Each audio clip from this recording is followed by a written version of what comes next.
السلام علیکم ورحمۃ اللہ وبرکاتہ۔ الحمد للہ رب العالمین والعاقبۃ للمتقین والصلاة والسلام علی سید المرسلین، اما بعد فاعوذ باللہ من الشیطان الرجیم، بسم اللہ الرحمن الرحیم۔ یا ایھا الذین آمنوا اتقوا اللہ حق تقاتہ ولا تموتن الا وانتم مسلمون۔ صدق اللہ مولانا العظیم وصدق رسولہ النبی الامین المتین المبین الکریم۔ ان اللہ وملائکتہ یصلون علی النبی یا ایھا الذین آمنوا صلوا علیہ وسلموا تسلیما۔ اللہ رب محمد صلی اللہ علیہ وسلم، نحن عباد محمد صلی اللہ علیہ وسلم وعلی نبیہ وصحبہ ابد الدہور وکرما۔ خطبہ مسنونہ کے بعد قرآن عظیم والفرقان حمید کی جس آیت مبارکہ کی تلاوت کر کے میں نے اپنے سارے وجود کو مشرف و منور بنایا، مولا اس کے حوالے سے مجھے حق پیغام آپ تک پہنچانے کی توفیق عطا فرمائے۔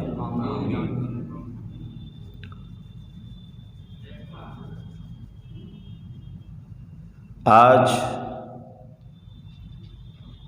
جس عنوان کے تحت مجھے آپ کے سامنے کچھ باتیں پیش کرنی ہیں وہ ہے حقوق اللہ اور حقوق العباد۔ حقوق اللہ کا مطلب ہوتا ہے اللہ کے حقوق بندوں پر، اور حقوق العباد کا مطلب ہوتا ہے بندوں کے بندوں پر جو حقوق ہیں۔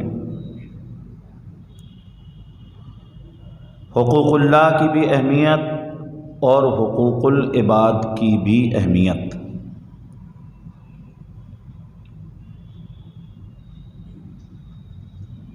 بعض علماء نے تو یہاں تک کہا کہ جو حقوق العباد ہیں وہ بھی دراصل حقوق اللہ ہی ہیں،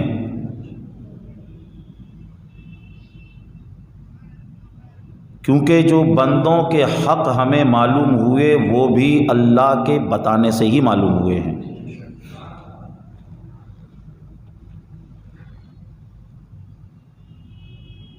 یہ بھی کہا جاتا ہے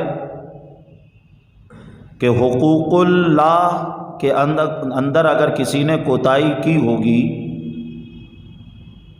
اور وہ سچے دل سے توبہ کرے، اللہ سے معافی مانگے، تو ہو سکتا ہے کہ اللہ اسے معاف فرما دے۔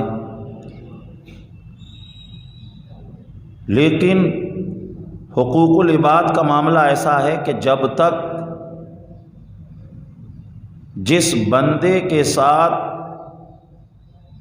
اس نے حق تلفی کی ہے، جب تک کہ وہ بندہ اس کو معاف نہیں کرے گا اللہ بھی معاف نہیں فرمائے گا۔ تو اس لیے حقوق العباد کا معاملہ بڑا ٹف ہے۔ آدمی کو ہمیشہ حقوق اللہ کے حوالے سے بھی اس طریقے سے رہنا چاہیے کہ وہ تمام اللہ کے حقوق کو پورا کرے، اور حقوق العباد کے تعلق سے بھی ایسا رہنا چاہیے کہ بندوں کے بھی وہ تمام حقوق کو پورا کرتا رہے۔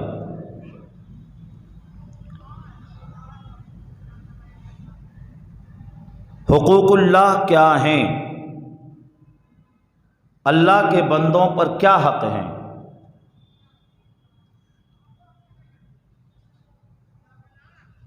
جتنی بھی عبادتیں ہیں، ان عبادات کو ان کے وقتوں پر ادا کرنا یہ اللہ کا حق بندوں پر ہے۔ نماز کے تعلق سے اللہ نے قرآن شریف میں جگہ جگہ فرمایا اقیموا الصلاۃ اقیموا الصلاۃ، نماز قائم کرو، نماز قائم کرو۔ بڑی سختی کے ساتھ اللہ نے نماز کا حکم قرآن شریف میں دیا۔ ایک جگہ اللہ نے فرمایا حافظوا علی الصلاۃ والصلاۃ الوسطی، سب نمازوں کا خیال رکھو، خاص طور سے بیچ والی نماز کا۔ نماز پڑھیں گے تو کیا ہوگا؟ وہ بھی اللہ نے فرمایا ان الصلاۃ تنہی عن الفحشاء والمنکر، بے شک نماز بے حیائیوں سے اور بری باتوں سے روکتی ہے۔ نماز نہیں پڑھیں گے، کوتاہی کریں گے، سستی کریں گے تو کیا ہوگا؟ وہ بھی اللہ نے فرمایا فویل للمصلین الذین هم عن صلاتهم ساہون الذین هم یراؤون ویمنعون الماعون، کہ جہنم میں ایک وادی جس کا نام ویل ہے، اللہ اس وادی میں ان لوگوں کو رکھے گا جو نماز کو ان کے وقتوں پر ادا نہیں کرتے ہیں، جو سستی کے ساتھ نماز ادا کرتے ہیں، ان کے لیے جہنم میں ویل وادی ہے۔ اب آپ اندازہ لگائیے جو لوگ بالکل نماز نہیں پڑھتے ہیں ان کا کیا حال ہوگا؟ تو نماز کے وقت پر ادا کرنا یہ اللہ کا بندوں پر حق ہے۔ زکوٰۃ کے تعلق سے اللہ نے فرمایا، کئی جگہ کہا وَآتُوا الزَّکَاۃَ، زکوٰۃ ادا کرو۔ اللہ نے صاحب حیثیت بنایا ہے، صاحب نصاب بنایا ہے تو زکوٰۃ ادا کرو۔ زکوٰۃ ادا کرنا یہ اللہ کا حق ہے۔ روزے کے تعلق سے اللہ نے فرمایا یا ایھا الذین آمنوا کتب علیکم الصیام کما کتب علی الذین من قبلکم لعلکم تتقون، اے ایمان والو تمہارے اوپر روزے فرض کیے گئے ہیں جیسا کہ پچھلی امتوں پر فرض کیے گئے تھے۔ لعلکم تتقون، کیوں فرض کیے گئے ہیں؟ تاکہ تم متقی ہو جاؤ، پرہیزگار ہو جاؤ، نیک ہو جاؤ۔ حج اور عمرے کے تعلق سے اللہ نے فرمایا اتم الحج والعمرہ، حج ادا کرو، عمرہ ادا کرو، یہ بھی اللہ کا حق ہے۔ جو عبادات ہیں یہ اللہ کا حق ہیں بندوں پر۔ بندے کو چاہیے کہ ان عبادتوں کو ان کے وقتوں پر ادا کرے۔ اور مسلم شریف کی حدیث آقا کریم صلی اللہ علیہ وسلم نے ارشاد فرمایا تقیم الصلاۃ وتؤتی الزکاۃ وتصوم رمضان وتحج البیت ان استطعت الیہ سبیلا، نماز قائم کرو، روزہ رکھو، زکوٰۃ ادا کرو، حج کرو، یہ اللہ کے حق ہیں۔ اور یہ جو عبادات ہمیں کرنی ہیں اس کو کرنا کیسے ہے اسے بھی بتایا۔ سرکار نے فرمایا، مسلم شریف کی حدیث ہے ان تعبد اللہ کأنک تراہ فإن لم تکن تراہ فإنہ یراک، جب تم اللہ کی عبادت کرو تو اس انداز سے کرو گویا کہ تم اللہ کو دیکھ رہے ہو۔ تمہاری کیفیتیں ایسی ہونا چاہیے، تمہارے دل کا ارادہ ایسا ہونا چاہیے کہ میں اللہ کو دیکھ رہا ہوں۔ نزہۃ المجالس کی روایت، حضرت علی سے کسی نے کہہ دیا علی تم ایسے معبود کی عبادت کرتے ہو کہ جس کو تم نے دیکھا تک نہیں۔ حضرت علی فرماتے ہیں تم سے کس نے کہہ دیا ہم نے اپنے رب کو نہیں دیکھا، اپنے معبود کو نہیں دیکھا؟ سنو، علی نماز میں ایک سجدہ کرنے کے بعد دوسرا سجدہ اس وقت کرتا ہے جب پہلے سجدے میں اپنے رب کی جلووں کو دیکھ لیتا ہے۔ تو جو بھی عبادت ہو اسے اس انداز سے کرنا ہے کہ ہم اپنے رب کو دیکھ رہے ہیں۔ آپ عبادت کریں تو یہ سوچیں میں مولا کو دیکھ رہا ہوں۔ فَإِن لَّمْ تَكُن تَرَاهُ فَإِنَّهُ يَرَاكَ، آگے حضور نے یہ بھی بتا دیا، کیونکہ کچھ لوگ ایسے ہوں گے ہم جیسے جو دنیا کی الجھنوں میں الجھے ہوئے ہیں، عبادت کرنے میں اتنا یقین جم نہیں پائے گا کہ ہم اللہ کو دیکھ رہے ہیں، ایسا نہیں لگے گا۔ تو حضور نے فرمایا اگر اتنا یقین تمہارا مضبوط نہ ہو سکے تو یہ سوچو میرا رب مجھے دیکھ رہا ہے، میرا پروردگار مجھے دیکھ رہا ہے، میرا معبود حقیقی مجھے دیکھ رہا ہے۔ آپ کو اس بات کو اس طریقے سے بھی ہم سمجھ سکتے ہیں کہ ایک فیکٹری میں کوئی ورکر کام کر رہا ہے، لیکن اسے پتا چل جائے کہ جو اس فیکٹری کے مالک ہیں وہ مجھے دیکھ رہے ہیں،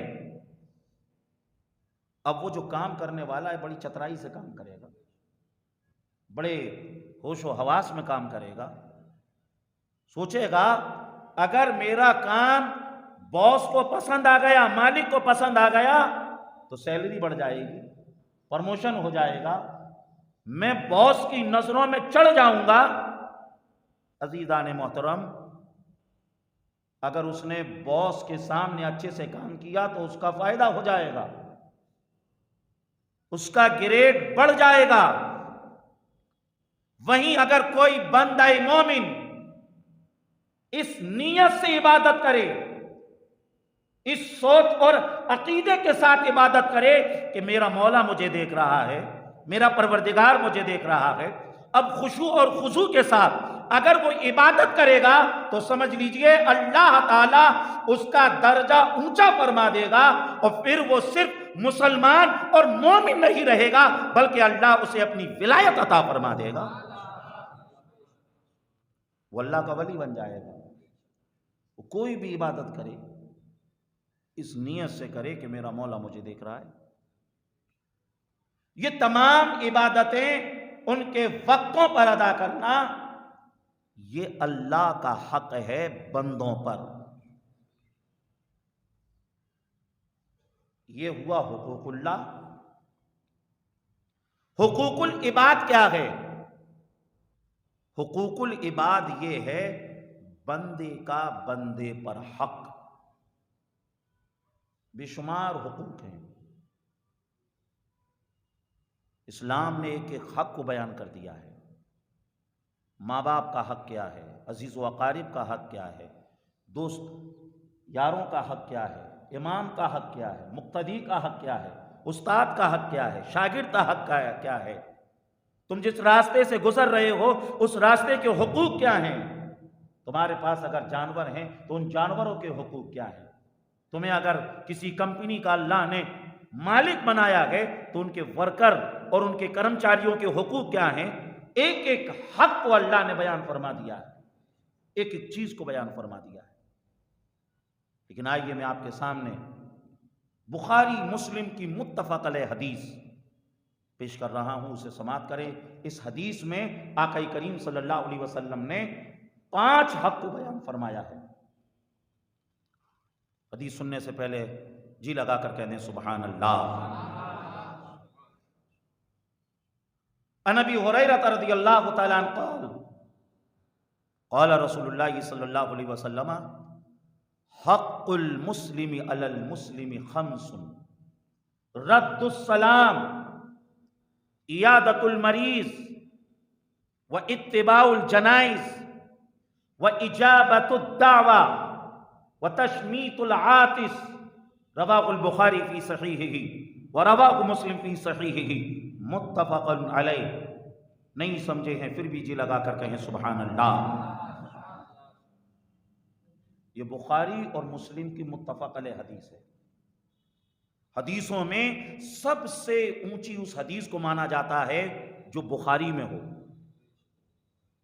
اور جو بخاری کے ساتھ ساتھ اگر مسلم شریف میں بھی ہے تو اس حدیث کو متفق علیہ کہتے ہیں، اور حدیثوں میں سب سے اونچا مقام اس حدیث کا ہے۔ جو حدیث متفق علیہ ہے یعنی مسلم میں بھی ہے اور بخاری میں بھی ہے، تو یہ حدیث متفق علیہ ہے، بخاری شریف میں بھی ہے اور مسلم شریف میں بھی ہے۔ کیا مطلب ہے اس حدیث کا؟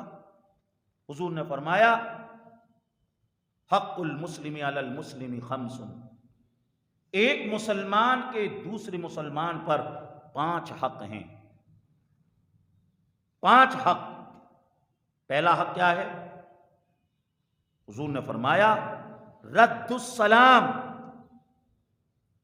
سلام کا جواب دینا یہ ایک مسلمان کا دوسرے مسلمان پر حق ہے۔ اگر کوئی سلام کرے تو اس کا جواب دینا اس مسلمان کا حق ہے۔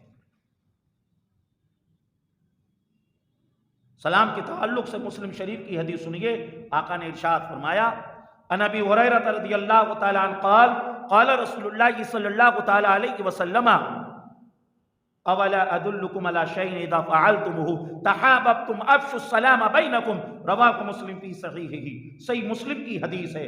حضور نے فرمایا، اے میرے پیارے صحابہ، کیا میں تمہیں ایسی چیز نہ بتا دوں جس پر عمل کرو گے تو تمہارے درمیان محبتیں بڑھ جائیں گی، نفرتیں گھٹ جائیں گی۔ محبتیں بڑھیں گی، نفرتیں گھٹیں گی تو کیا ہوگا؟ لڑائی جھگڑے بھی ختم ہو جائیں گے، ایک دوسرے کے ساتھ جو زیادتیاں ہو رہی ہیں وہ بھی ختم ہو جائیں گی۔ صحابہ عرض کرتے ہیں، یا رسول اللہ بتائیے وہ کون سی چیز ہے جس پر ہم عمل کریں گے تو ہمارے درمیان محبت بڑھ جائے گی؟ آقا نے ارشاد فرمایا، افشوا السلام، سلام کو رواج دو، سلام کو پھیلاؤ، سلام کرو زیادہ سے زیادہ۔ سلام کرو گے اللہ تمہارے درمیان محبتیں پیدا فرما دے گا، نفرتیں ختم ہو جائیں گی۔ تو اگر ہم چاہتے ہیں گھر کا ماحول محبت والا ہو جائے، بھائی بھائیوں کا ٹینشن ختم ہو جائے اور تمام معاملات ختم ہو جائیں جو لڑائی جھگڑے کی دعوت دیتے ہیں، تو آپ اپنے گھر میں سلام کو رواج دیں، جب جائیں تب سلام کریں، محبتیں پیدا ہو جائیں گی، محبتیں بڑھ جائیں گی۔ اور ایک دوسری حدیث میں آقا نے فرمایا، ترمذی شریف کی حدیث ہے، السلام قبل الکلام، جب تمہیں کسی سے بات چیت کرنا ہو تو بات بعد میں شروع کرو، پہلے سلام کرو۔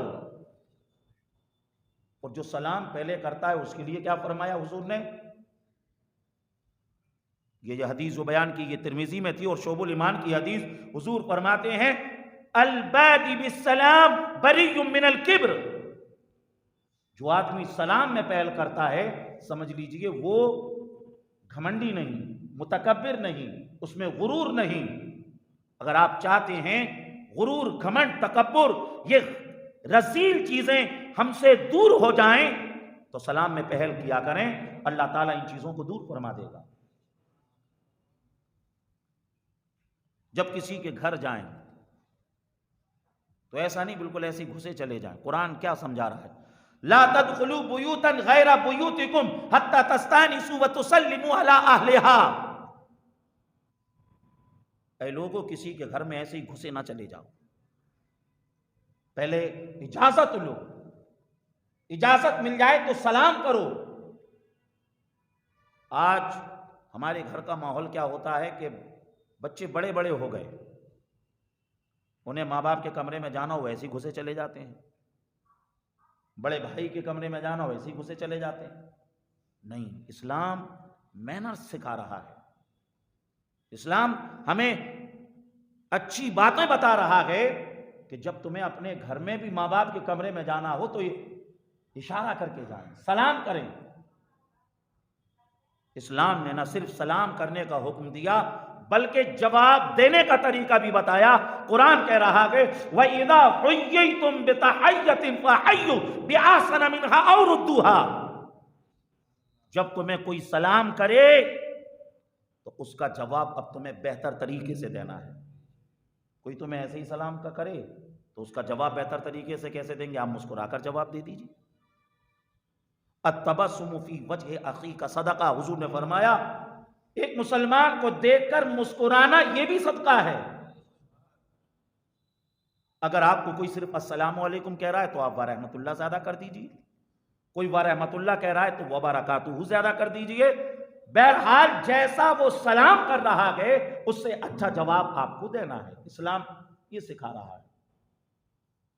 اور یہ جو عمل ہے سلام کرنے کا، اس کے تعلق سے شریعت نے کتنی تاکید فرمائی، کتنی تاکید فرمائی۔ اسلام یہ حکم دیتا ہے کہ لوگوں جب تم قبرستان جاؤ تو کہو السلام علیکم یا اہل القبور۔ آپ سوچو جس مذہب نے مردوں کو سلام کرنے کا درس دیا ہو، اس مذہب نے زندوں کو سلام کرنے کا کیسا درس دیا ہوگا؟ اور جب قبرستان جاتے ہیں کیا سلام کرتے ہیں؟ السلام علیکم یا اہل القبور، یا اہل القبور، یا اہل القبور۔ ارے جب یا کے ساتھ قبروں کو سلام کر سکتے ہیں تو بتاؤ یا نبی سلام علیہ کیوں نہیں کر سکتے ہیں؟ یا رسول سلام علیہ کیوں نہیں کر سکتے ہیں؟ ارے جب قبروں کو سلام کر سکتے ہیں تو گنبد خضرا کے مکی کو بھی سلام کر سکتے ہیں۔ اعلیٰ حضرت فرماتے ہیں دور و نزدیک کے سننے والے وہ کان لال کرامت پہ لاکھوں سلام۔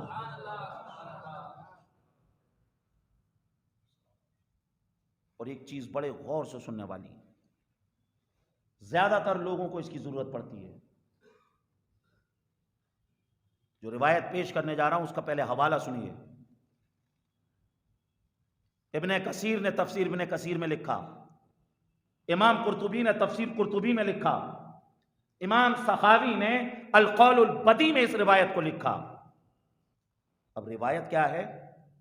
آپ میں سے ہم میں سے اکثر لوگوں کو میں نے کہتے سنا ہوا ہے کہ صاحب گھر میں برکت نہیں ہو رہی ہے، حالات صحیح نہیں چل رہے ہیں، دکان نہیں چل رہی ہے، دھندا نہیں چل رہا ہے، وغیرہ وغیرہ۔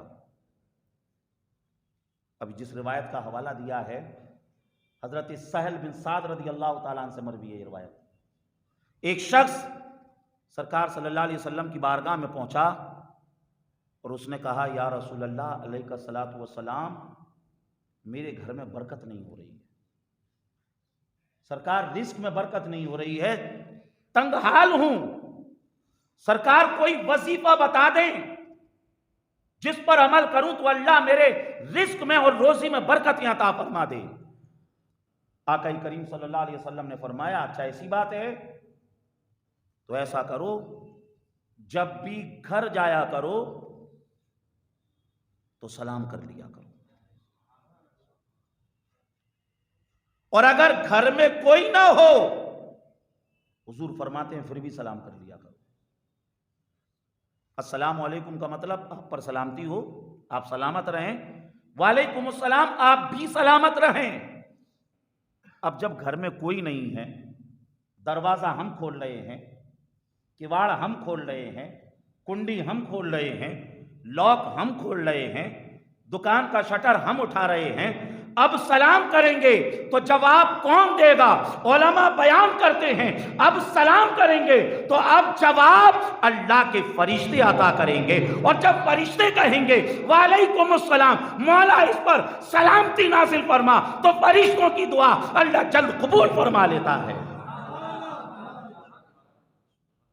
آپ کہتے ہیں دکان نہیں چل رہی ہے، ارے جب دکان میں اندر جائیں گے سلام کریں گے اور فرشتے کہیں گے وعلیکم السلام، اللہ اس پہ سلامتی نازل فرما، تو بھائی جب برکت ہوگی تبھی تو آدمی سلامت رہے گا۔ اگر فرشتوں کی دعا چاہیے تو گھر میں کوئی نہ ہو تو سلام کریں، دکان میں کوئی نہ ہو تو سلام کریں۔ آگے حضور نے فرمایا کہ جب گھر میں پہنچ جاؤ تو درود شریف پڑھ لو اور سلام بھی پڑھ لو۔ مطلب اگر کسی نے اتنا کہہ دیا صلی اللہ علیہ وسلم تو اس میں حضور پر درود بھی پہنچا دیا ہم نے، اس کلمے کے ذریعے ہم نے حضور پر سلام بھی بھیج دیا۔ حضور نے کیا فرمایا؟ درود پڑھ لے اور سلام پڑھ لے۔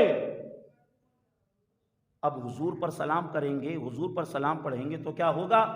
ابو داؤد کی حدیث ہے، حضور نے فرمایا ما من احد یسلم علی الا رد اللہ روحی علی حتی ارد علیہ السلام، رواہ ابو داؤد کی سننگی۔ سرکار فرماتے ہیں میرا کوئی بھی چاہنے والا کہیں سے بھی جب مجھ پر سلام پڑھتا ہے گنبد خضرا سے، میں اس کا سلام سن بھی لیتا ہوں اور وہیں سے اس کا جواب بھی عطا کر دیتا ہوں۔ بتائیے اگر سرکار نے جواب عنایت فرما دیا، ارے نہ صرف ہماری دنیا سلامت ہو جائے گی، ہماری تو قبر بھی سلامت ہو جائے گی اور میدان محشر میں بھی ہم سلامت رہیں گے۔ تو حضور کی بارگاہ میں سلام پیش کریں۔ اور تیسری چیز حضور نے بتائی کہ قل هو اللہ شریف بھی پڑھ لیں۔ سلام کرنا ہے ہو یا نہ ہو، کوئی درود شریف پڑھنا ہے، سلام پڑھنا ہے حضور کی بارگاہ میں، تو قل واللہ شریف پڑھنا ہے، کوئی اتنا کر لے گا تو حضور نے فرمایا اللہ تمہارے اوپر رزق کے دروازے کھول دے گا۔ اب وہ جو شخص تھا جو حضور کی بارگاہ میں آیا، جس کی حالت صحیح نہیں تھی، جس کے رزق میں اور روزی میں برکت نہیں تھی، ان کا کہنا ہے یا ان کے بارے میں لوگوں کا کہنا ہے کہ انہوں نے اس پر عمل کیا، اللہ نے اس عمل کی وجہ سے ان کے اوپر رزق کے دروازے ایسے کھولے ایسے کھولے ایسے کھولے، وہ خود مالدار ہوئے، اللہ نے اس عمل کی وجہ سے ان کے پڑوسیوں کو بھی مالدار بنا دیا۔ جی لگا کر بولے سبحان اللہ، اور بلند آواز سے بولے سبحان اللہ۔ تو اس چیز کو آپ نے غور سے سنا، اس پر عمل کریں۔ جو پہلا حق ایک مسلمان کا دوسرے مسلمان پر ہے وہ یہ ہے رد السلام، سلام کا جواب دیں۔ دوسرا حق حضور نے کیا بتایا؟ وَعِيَادَةُ الْمَرِيضِ، اگر کوئی مسلمان بھائی بیمار ہو جائے تو اس کا حق یہ ہے کہ اس کی عیادت کی جائے، اس کی مزاج پرسی کی جائے۔ ہاسپٹل میں جائیے یا وہ جہاں پر ہے اس کی عیادت کیجئے۔ علماء پہلے یہ کہتے تھے کہ اگر کسی کے دل میں دنیا کی محبت رچ بس گئی ہو تو وہ جائے اور قبرستان کا چکر لگا کر آ جائے تو سمجھ لیجئے دنیا کی محبت دل سے نکل جائے گی، اس کے دل میں قبر اور آخرت کا ڈر پیدا ہو جائے گا۔ لیکن آج گناہ کرتے کرتے کرتے ہمارے دل اتنے سخت ہو گئے ہیں کہ ہم اپنے ہاتھوں سے میت کو غسل دے رہے ہیں، کفنا رہے ہیں، قبر میں اتار رہے ہیں، لیکن ہمارے اوپر کوئی اثر نہیں۔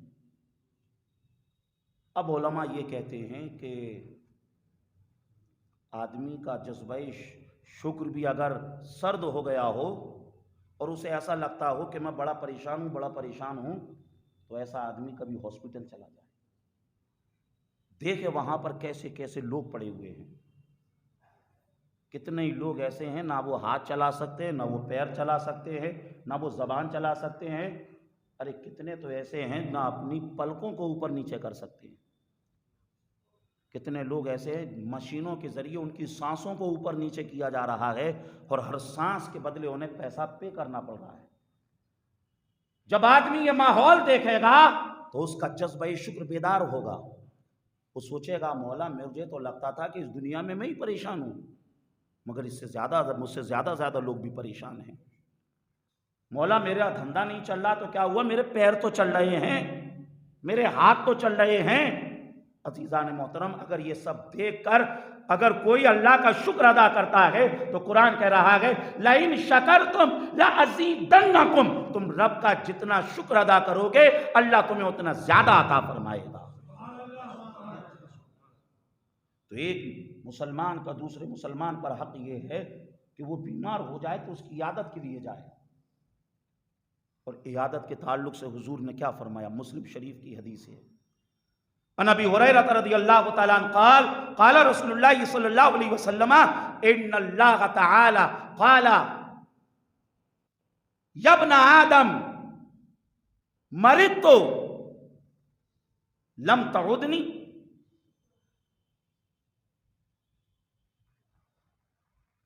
سرکار صلی اللہ علیہ وسلم نے فرمایا قیامت کے دن اللہ تعالی بندوں سے کہے گا اے آدم کی اولاد، مرض تو میں بیمار ہوا، لم تعودنی، تم نے جو ہے میری عیادت نہیں کی۔ بندہ کہے گا انت رب العالمین، مولا تو سب کو پالنے والا ہے، مولا میں تیری عیادت کیسے کر سکتا ہوں، میں تیری عیادت کیسے کر سکتا ہوں اور تو بیمار کیسے ہو سکتا ہے؟ اب اللہ کیا فرمائے گا اس بندے سے کہ ابن آدم میرا فلاں بندہ بیمار تھا، بتا تو نے اس کی عیادت کیوں نہیں کی؟ اگر تو اس کی عیادت کرتا تو تو اپنے رب کو اس بندے کے پاس پاتا۔ یہ مسلم شریف کی حدیث ہے، صحیح مسلم کی. اس حدیث سے سرکار نے کیا درس دیا کہ اگر کوئی بیمار ہو جائے تو اس کی عیادت کے لیے جائیں، اور اگر ہمیں لگ رہا ہے کہ یہ دوا اور علاج کے اخراجات برداشت نہیں کر سکتا ہے تو ایسے عالم میں آپ اس کی کچھ فائنینشلی ہیلپ بھی کریں، کیونکہ بخاری مسلم کی ہی متفق علیہ حدیث ہے. حضور نے فرمایا الید العلیا خیر من ید السفلی، جو دینے والا ہاتھ ہے وہ لینے والے ہاتھ سے بہتر ہے. کنز المال کی حدیث حضور نے فرمایا خیرکم خیر الناس من ینفع الناس، تم میں بہتر وہ ہے جو دوسروں کو فائدہ پہنچائے. قرآن شریف میں اللہ نے فرمایا الذین ينفقون اموالهم فی سبیل اللہ کمثل حبۃ انبتت سبع سنابل فی کل سنبلۃ مئۃ حبۃ واللہ یضاعف لمن یشاء واللہ واسع علیم، کہ جب تم کسی کی مدد کرتے ہو اللہ کی رضا کے لیے، تم اپنے اعتبار سے اسے دو گے، اللہ اپنی قدرت کے مطابق تمہیں عطا فرمائے گا. تو اگر بیمار ہے تو اس کی ہیلپ کی جائے. یہ ایک حق ہے اس کا کہ اس کے حق کو پورا کیا جائے. 2 حق ہو گئے، سلام کا جواب دینا، مریض کی عیادت کرنا. تیسرا حق کیا ہے؟ اتباع الجنائز. اگر کوئی مسلمان انتقال کر جائے تو اس کے جنازے میں جانا، یہ اس کا حق ہے. ہم جنازے میں جاتے ہیں، جیسے ہی نماز کا وقت ہوتا ہے نماز جنازہ کا، لوگ ادھر ادھر دیواروں کے سہاروں کو ڈھونڈنے لگ جاتے ہیں، ادھر ادھر ہو جاتے ہیں. مجھے ایسا تو نہیں لگتا ہے کہ وہ ناپاک ہوں گے. کیوں نہیں آتے ہیں؟ صاحب نماز جنازہ پڑھنا نہیں آتی ہے، اس لیے نہیں آتے. عزیزان محترم، اگر کسی کو نماز جنازہ پڑھنا نہیں آتی ہے اور وہ پھر بھی اس لائن میں لگ جائے اور جیسے لوگ کر رہے ہیں دیکھا دیکھی ویسا کر لے، اللہ تعالیٰ اس میں بھی ثواب عطا فرمائے گا. دنیا میں کوئی امتحان میں کسی کی نقل کرے تو اسے فیل کر دیا جاتا ہے، مگر اللہ کی بارگاہ وہ بارگاہ ہے جہاں اچھوں کی اگر کوئی نقل بھی کر لے تو اللہ انہیں بھی پاس فرما دیتا ہے. تو نماز جنازہ پڑھنا نہیں آتی ہے، جیسا لوگ کر رہے ہیں ویسا کر لو. اور پھر ایک حدیث کا مفہوم اور بتاؤں، اگر چند لوگوں نے کسی کی نماز جنازہ پڑھ لی اور وہ گناہگار ہے تو ان چند لوگوں کی وجہ سے اللہ اس کی بخشش فرما دیتا ہے، اس کی بخشش فرما دیتا ہے. اور اگر جس کا جنازہ پڑھا جا رہا ہے وہ جنتی ہے، وہ اللہ کا برگزیدہ بندہ ہے، وہ اللہ کا سچا بندہ ہے، وہ جنتی ہے، تو اللہ اس جنتی کی وجہ سے اس کی جنازے کی نماز جتنے لوگ پڑھتے ہیں اللہ ان سب کی بخشش فرما دیتا ہے. تو جنازے کی نماز بڑی اہم ہے. اور اسی کے ساتھ کتابوں میں ہے جب ہم سہارا دیتے ہیں، کاندھے دیتے ہیں، تو ہمارے سہارے کی اب اس میت کو ضرورت نہیں، لیکن پھر بھی اگر سہارا دیں گے، کاندھا دیں گے، ہر قدم کے بدلے اللہ تعالیٰ 10 گناہوں کو معاف فرما دیتا ہے. 40 قدم چل لیے اس کے ساتھ کاندھا دے کر کتنے گناہ معاف ہو گئے؟ ہر قدم کے بدلے 10 ہو رہے ہیں. جبکہ اس میت کو ہمارے سہارے کی ضرورت نہیں، لیکن اس وقت اگر سہارا دے رہے ہیں تو اللہ اتنے گناہ معاف کر رہا ہے. اب آپ سوچو، جب وہ زندہ تھا اسے ہمارے سہارے کی ضرورت تھی، اس وقت اگر ہم نے اس کو سہارا دیا ہوتا تو اللہ ہمارے کتنے گناہوں کو معاف فرماتا. تو مرنے کے بعد سہارا دینے کی کوشش نہ کریں. لوگ اس وقت دیتے ہیں نا، جلدی جلدی بڑھتے ہیں آ کے کاندھا دینے کے لیے، اچھی بات ہے کریں، میت کو جنازے کو سہارا دیں، لیکن اس سے زیادہ ہمیں سہارا اس وقت دینا چاہیے جب وہ زندہ تھا. حضور نے فرمایا اتباع الجنائز. اگر ہمارے آس پاس میں عزیز و اقارب میں کسی کا انتقال ہو جائے تو اس میت کا حق یہ ہے کہ اس کا جنازہ پڑھا جائے یا اس کے جنازے میں شریک ہوا جائے۔ اور ابو داؤد ابن ماجہ کی حدیث ہے، حضور نے فرمایا اولاد کے اوپر ماں باپ کا حق یہ بھی ہے کہ ان کے انتقال کے بعد ان کے لیے دعائے مغفرت کرے۔ یہ حق ہے اولاد کے اوپر ان کے ماں باپ کا۔ اور صحیح مسلم کی حدیث، حضور نے فرمایا اولاد کے اوپر یہ بھی ضروری ہے ماں باپ کے انتقال کے بعد ان کے جو دوست یار ہیں یا ان کے جو عزیز و اقارب ہیں، ان کے جو رشتہ دار ہیں، ان کے ساتھ بھی بھلائی کا سلوک کرے۔ یہ حق ہے ان کا۔ اس کے بعد چوتھا حق حضور نے کیا بتایا؟ اجابت الدعویٰ۔ اگر کوئی تمہیں کھانے پر انوائٹ کرے، تمہاری دعوت دے، تو ایک مسلمان کا دوسرے مسلمان پر حق ہے کہ اس کی دعوت کو قبول کریں اور اس کی خوشی میں شریک ہوں۔ اب دعوت میں گئے، اب آج کل دعوتیں کیسی ہو رہی ہیں، اتنا لوگ نکال لیتے ہیں، پھر دیکھتے ہیں ارے یہ صحیح نہیں ہے، اور اس کے بعد سارا کا سارا لے جا کر اسے ڈسٹ بین میں ڈال دیتے ہیں۔ ایسا ہوتا ہے، آپ نے دیکھا ہوگا، قرآن کہہ رہا ہے کلو وشربو ولا تسرفو، کھاؤ بھی پیو بھی لیکن برباد مت کرو۔ برباد کرو گے تو کیا ہوگا؟ ان المبذرین کانوا اخوان الشیاطین، جو برباد کرنے والے ہیں، اسراف کرنے والے ہیں، اللہ نے فرمایا وہ تو شیطانوں کے بھائی ہیں۔ اب اگر کوئی برباد کرتا دکھ جائے تو قرآن کی روشنی میں سمجھ لینا کہ وہ شیطان کا بھائی ہے۔ تو جتنا کھانا ہے اتنا نکالیے۔ شریعت نے یہ تک کہا اگر ہم کسی کے وہاں دعوت میں گئے اور وہ شوربہ ہے، شوربہ، اگر ہماری طبیعت چاہ رہی ہے کہ اسے پی لیں تو شریعت نے تو یہ حکم دیا اس کو بھی پی نہیں سکتے ہو، کیونکہ جس نے دعوت کی ہے نا اس نے صرف کھانے کے لیے بلایا ہے، پینے کے لیے نہیں بلایا، تو اس شوربے کو نہیں پی سکتے ہیں، تو بتاؤ پورا کا پورا لے جا کر ڈسٹ بین میں ڈال دینا، یہ کتنی غلط بات ہے، کتنی غلط بات ہے۔ تو اگر کوئی دعوت پر بلائے تو دعوت پہ جائیں۔ اس نے دعوت کی، بیچارے نے پورا پیسہ لگا دیا دعوت کرنے میں، پھر کیا کہتے ہیں وہ صاحب مرچ کم تھی، وہ مسالہ کم تھا، وہ یہ کم تھا، وہ کم تھا، وغیرہ وغیرہ۔ بخاری کی حدیث ہے، ہمارے آقا نے کیا تعلیم دی؟ ما عاب رسول اللہ صلی اللہ علیہ وسلم طعاما قط، آقا کریم صلی اللہ علیہ وسلم نے کبھی بھی کھانے میں کوئی عیب نہیں نکالا۔ اگر وہ کھانا سرکار کی طبیعت کے مطابق نہیں تھا تو سرکار نے کھایا نہیں، لیکن اس میں عیب نہیں نکالا کہ یہ ایسا ہے، یہ ایسا ہے، یہ ایسا ہے۔ تو اس لیے رزق کی عزت کریں، اس میں عیب نہ نکالیں۔ تو اگر کوئی دعوت کرے تو دعوت قبول کریں، یہ ایک مسلمان کا دوسرے مسلمان پر حق ہے۔ اور پانچواں حق حضور نے فرمایا وَتَشْمِيتُ الْعَاطِسِ، اگر کسی مسلمان کو چھینک آ جائے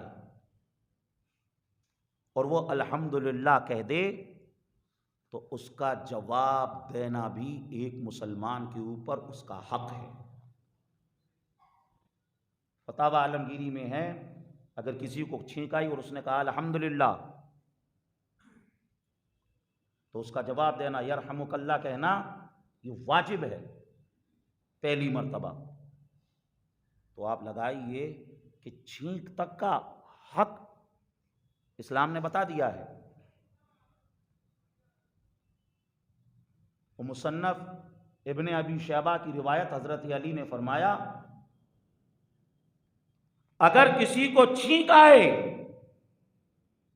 اور وہ الحمدللہ علی کل حال اتنا کہہ لے، الحمدللہ تو ہم کہتے ہیں، علی کل حال اتنا اور جوڑ دے، الحمدللہ علی کل حال اتنا کہہ لے، تو حضرت علی فرماتے ہیں اللہ اس کو کانوں کے درد سے بھی بچا لے گا اور دانتوں کے درد سے بھی بچا لے گا۔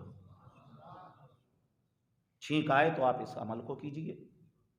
مرۃ المناجی میں مفتی احمد یار خان علیہ رحمہ نے بھی لکھا کہ جب چھینک آئے الحمدللہ کہیں، اس کے آگے علی کل حال اور جوڑ دیں اور اپنی زبان کو اپنے دانتوں پر پھیر لیں۔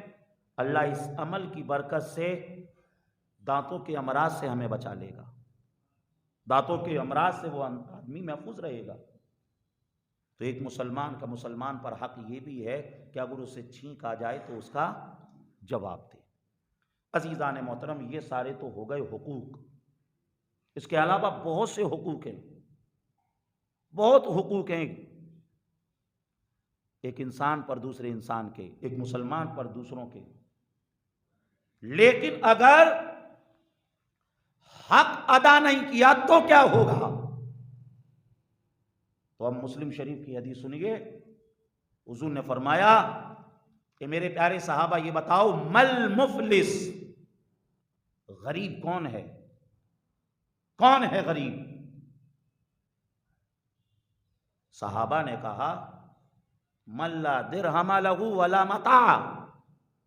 سرکار ہم تو غریب اسے سمجھتے ہیں جس کے پاس روپیہ پیسہ نہ ہو، بینک بیلنس نہ ہو، زمین جائیداد نہ ہو، کوئی قیمتی سامان نہ ہو۔ اگر ایسا آدمی کوئی ہے تو وہ غریب ہے۔ لیکن حضور نے فرمایا آؤ مجھ سے سنو میری امت میں غریب کون ہے؟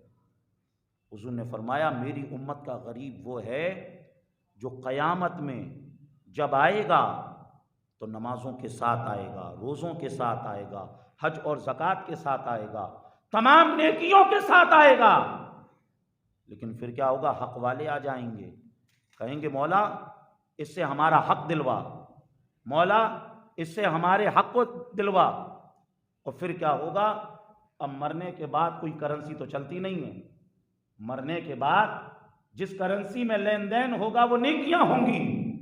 پھر کیا ہوگا؟ اللہ تبارک و تعالی حق والوں کو نیکیاں دے دے گا کہ بھئی اس کو تم نے ستایا ہے، اس کو تم نے پریشان کیا ہے، اس کا تم نے جو ہے حق دبایا ہے، تو اس کا حق دے دیا جائے گا۔